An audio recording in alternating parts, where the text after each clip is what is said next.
Rezeki tidak akan pernah datang kepada orang yang sedang baper atau sedang emosional. Apakah saya pernah gagal? Ya sering lah, gue kan manusia gitu, ya kan. Pilkada gagal, ya kan. Gagal juga menjadi anak orang kaya, kan kita nggak bisa milih ya. Dulu kan siapa yang ngomong? Bill Gates ngomong ya. If you are born poor, that's not your mistake. Kalau kamu dilahirkan jadi anak orang miskin, itu bukan kesalahan kamu. Karena kita nggak bisa milih tuh, mau bapaknya harus konglomerat kan nggak bisa lah. Tapi if you die poor, kalau Anda meninggal dalam keadaan miskin, definitely your mistake. Ada faktor salahnya lu. Kenapa?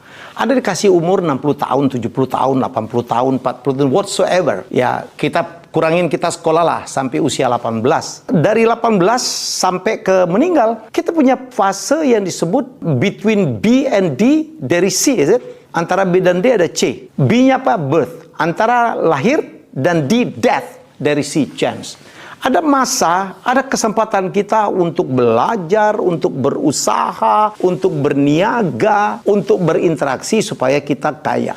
Ya, jadi kalau kita meninggal dalam keadaan miskin, itu salah kita. Kalau kita lahir jadi anak miskin, bukan salah kita. Jadi itu yang ingin saya sampaikan. Apakah Helmia pernah gagal? Sering banget. Tapi saya tetap bangkit, tetap berupaya, ya, tetap berjuang, tetap mengejar mimpi saya. Itulah yang membedakannya. Ya, bagaimana?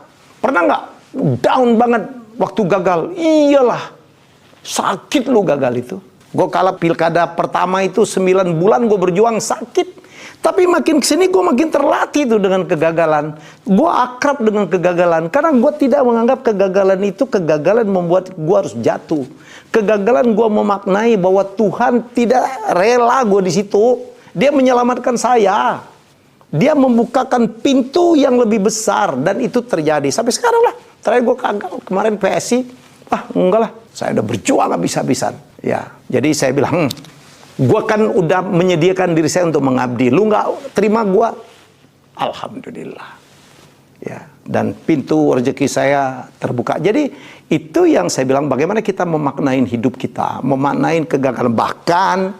Bahkan kadang-kadang bahwa dulu kita dilarang oleh Tuhan untuk tidak jadi ini, untuk tidak berhasil di sini, itulah yang membuat tangga sukses yang saya alami sekarang. Contoh, kalau gue lahir jadi anak orang kaya, belum tentu gue punya mental yang sekuat ini. Kalah, menang, berantem, ayo. Mungkin gue jadi orang cengeng, betul ya? Kalau dulu saya dilahir jadi anak orang kaya dan kemudian saya bisa menjadi mahasiswa fakultas kedokteran, cita-cita saya itu, dan kemudian orang tua saya bisa menyekolahkan saya, mungkin Anda tidak akan kenal Helmia seperti sekarang. Mungkin saya tidak akan dikenal sebagai